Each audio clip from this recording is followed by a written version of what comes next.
So we're going to start now by talking to Peter Gedil, whose son was killed on 9/11 in the World Trade Center. Let me ask you, Peter, should Americans fear Islam? Well, I'd like nothing better than to say that I was not afraid of Islam. I'd like nothing better than to say to my Muslim friends and fellow citizens, welcome to America. I'm glad you're here. Make yourself at home. But the fact is that we have too many history of Muslim terror attacks, and many of them so-called homegrown, second generation. And I think to ignore that threat is to ignore the history of Islam. Donna Marshall Connor, you also lost a daughter. Yes. You lost your unborn grandchild. Yes. Do you think you, America, should be afraid of Islam? I think Americans should fear criminal behavior. I think we should do the best we can to control criminal behavior. But I can't raise my two remaining sons to fear the people who live next door to them. That is not what my grandparents came to America to escape. You know, we are a group of 9/11 family members. I know a lot of family members are here. We share that pain. And, you know, I think the unfortunate piece of this is that we don't agree on this. Let me ask you, Reverend Graham, you have said, and you said not so long ago, that President Bush and President Obama made a great mistake when they said that Islam is a peaceful religion. It's not, you said. There's no evidence in its history. It's a religion of hatred. It's a religion of war. And repeatedly you've said that Islam is wicked and evil. Why do you say that? First, Christian, I understand what the Muslims want to do in America. They want to build as many mosques, cultural centers as they possibly can so they can convert as many Americans as they can to Islam. And I understand that. That's your position. Sure, and I understand what they're doing. And I just don't have the freedom to do this in most Muslim countries. We can't have a church. We're not able to build synagogues. It's forbidden. But let me just say something about Islam. I love the Muslim people. But I have great difficulty with the religion, especially with Sharia law, and what it does for women, toward women, toward non-believers, the violence that is given under Sharia law. Imam Osama Bahlul of Tennessee was listening intently. Is it allowed under Sharia law? Please let me say this. I am so sorry about anyone lost to any member of in September the 11th. We denounce this, and we feel so bad, and we share sadness with everyone. Went through such an experience. For someone to say we are not allowed to build a church in a Muslim country, this is absolutely not right. You can Google this. Okay. You can go to church in Egypt, a church in Syria. The oldest church, we have it in the Middle East. This is something. For you to say Islam is asking Muslim to beat up women, this is absolutely not right. Let me ask you, Robert Spencer, should America fear Islam, and why? Well, Islamic jihadis point frequently. They actually consistently explain and justify their actions and try to make recruits among peaceful Muslims by pointing to texts of the Quran, the actions of Muhammad, and the teachings of Islamic law. And so this is something that moderate and peaceful Muslims have to confront, but instead they always just displace responsibility and blame the people who are calling attention to these things. And then, of course, you have even peaceful Muslims like the Imam Rauf advocating for Sharia, which does deny equality of rights to women. It does deny the freedom of speech. He even calls for restrictions on the freedom of speech. He even calls for restrictions on the freedom of speech in his book, What's Right with Islam. And, you know, you talk about that Islam doesn't allow for wife beating. Well, it's in the Quran Robert Spencer, to beat your wife. And also, there's a television show in Saudi Arabia where they discuss the right implements to beat your wife with. I want to turn to Daisy Khan, who obviously you've just mentioned her husband, Imam Rauf. What do you answer to what Robert Spencer has just said? Well, let me assure all Americans that the vast majority of Muslims around the world and in the United States, we are living a peaceful life. We're law-abiding citizens. We have people in the armed forces. My own niece, who's in her early 20s, went to Iraq for 2 years and just came back from there. Young Arab American born in this country, served the nation to keep it secure. We have 1,000 police officers just in the New York Police Department, keeping the city secure I want to turn to Azhar Nafisi and ask you, you fled the Ayatollahs of Iran. You are an intellectual, you're a writer.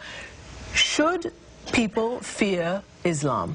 I came here to America because I expected that that image which those people had imposed on us will not be imposed on us again. And look at my surprise, from both sides of the aisle, what you hear is that there is one Islam. If we think there is only one Islam, then we have to take sides. Either it's evil or it's good. But there are as many interpretations of Islam as there are Muslims. I would like to go to Reza Aslan, who is joining us from Amsterdam and who is a scholar on these matters. Reza, you have heard just right now several points raised. One is that Muslims in this country are trying to bring Sharia law. Is there a shred of evidence for that? No, not a single shred whatsoever.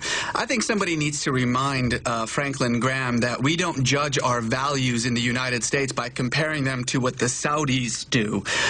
This is a common refrain that you hear from a lot of anti-Muslim activists in the United States, including Robert Spencer, that, well, if in Saudi Arabia you can't have a church, then therefore in the United States you shouldn't be allowed to have mosques. This is an appalling and laughable argument. You know, we can have an argument, and I'm not here to argue.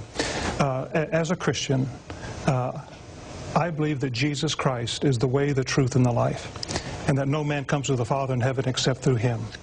I don't believe in Islam. I don't believe a word of it. I do respect their right to believe whatever they want to believe. My opinions are not based on hearsay. My opinions are based on 50 years of working in Middle Eastern countries. I'm 58. I was 8 years old when I made my first trip to Egypt. And I've been to Syria, Lebanon, Jordan, Iran, Iraq, Afghanistan, Sudan, Somalia. I've worked in these countries. But I disagree, Christian, with the Sharia law, because they do stone women. They do imprison. I've worked in the Sudan where they burned over 1,000 churches. 1,000. Who is they? I mean, Azhar Nafisi said something very important. There are 1.5 billion Muslims in the world. It is unquestionably the most diverse, the most eclectic religion in the history of the world. This concept of just using this word, they, to describe 1.5 billion people is actually the definition of bigotry. Well, let me just ask you something. Who is a Christian, Reverend Graham? Who is a Christian? The Inquisition claimed to be Christians. The gay Episcopalian bishop is a Christian. The Methodists are Christians. The Baptists are Christians. Sarah Palin and Barack Obama and Bill Clinton are all Christians. Who is to say which one is more Christian than the other? Right. And that is the point about Islam. I am not defending it. I lost my cousins were executed who were Muslims. They were executed by this regime. My best students were executed by this regime. I was deprived of my identity as a woman. Some might be evil, but we're not all good. No. That is the point. Hold on, please. Well, when we talk about there are millions of Muslims in this world that are wonderful people who don't beat their wives, who don't practice honor killings. Why do you call it a wicked religion, an evil religion? I think to take your daughter because you think that the religion gives you the authority, Sharia gives you the authority for honor killing, and we saw the young girl in Ohio just a few... But does it?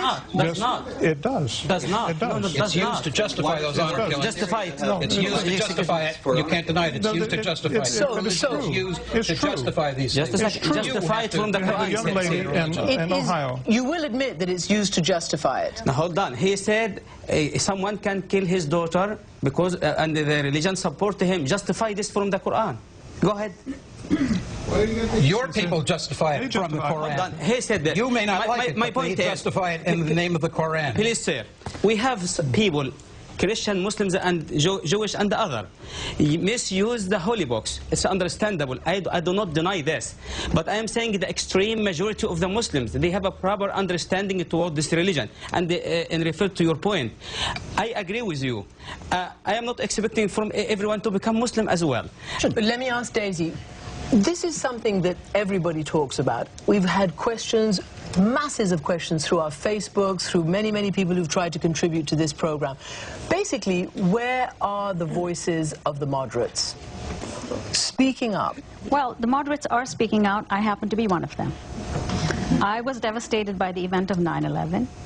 And I had to quit my corporate career, a lucrative corporate career, to ensure that we would create a counter-momentum against extremism so that another 9/11 does not ever happen again. What do you want to do with the Islamic Center, which so many people have well, caused exactly. so much So controversy about? this particular center will create a counter-momentum against extremism because it will amplify the voices of moderate Muslims which have gotten drowned out over the years by the extremists, because the extremists did not only hijack the planes, they hijacked an entire religion. Okay, let me just stop you there for a second, because this side is obviously the side that says one shouldn't fear and that there are moderates and the whole religion should not be painted with the same brush. I want to, though, now go to Amjad Chowdhury in London. You have said that you think there should be Islamic domination. Why shouldn't people be afraid of that? Well, let me just say that Islam has a solution for all of the problems that mankind faces. If you want to live at peace with Muslims, we are quite willing to live at peace with you. But let us remember that history did not begin on 9/11. Before 9/11, the American government bombed Sudan and Afghanistan. They were supporting the pirate state of Israel. So 9/11 was a reaction. You know, I think that we need to get away from the stereotyping. And this idea that you have moderate Muslims and you have radical Muslims is complete nonsense. A Muslim is the one who submits to the command of the Creator. If he submits, he is a practicing Muslim. If he is not, then he should be practicing. I have to disagree with him, because Islam is a religion of pluralism that embraces all religions, and it also embraces different interpretations. This is why we have so many schools of thought. What Anjum is talking about is an exclusivist view of Islam, which is my way or the highway. And my interpretation is the only interpretation. You know, it's very easy for people to justify the fact that they're not practicing. I mean, this lady in your studio, she should be covering with the khimar and jilbab. She's obviously not practicing. And there are many people who are justifying, their inability to practice the Sharia, to say, well, I have a different form of religion. You know, people want to claim that they're vegetarians and they're eating big beef burgers. You know, you cannot be a non-practicing vegetarian. Therefore, similarly, you know, if you're a Muslim, you submit to the Sharia. He's telling the truth. You see, Reverend Graham says you're telling the truth. So do you agree with Reverend Graham and our panelists on this side that Americans should fear Islam? We do believe as Muslims the East and the West will one day be governed by the Sharia. Indeed, we believe that one day the flag of Islam will fly over the White House. Indeed, there's even a narration of the Prophet where he said, the day of judgment will not come until a group of my ummah conquer the White House. Okay. Can I just make one comment here? Because, look, you know, I'm not an expert in religion, but I do know that in some fundamental sense, I just heard Reverend Graham make the same statement about Christianity. I mean, you know, look, I'm sure you can fill up every one of these TV screens with extremist people from all over. We have laws in America. I think we ought not to get into whose religion has created more horror on earth. You know, suffice it to say that many political ends have been met by many religions, and vice versa. And look, you know, I'm looking around, I see nothing in this room but war, and you know, it's painful to me. Do you, Reverend? Painful. Islam as a religion is a lie wrapped with some facts and truths. I want the truth! You can't handle the truth! I want Islam!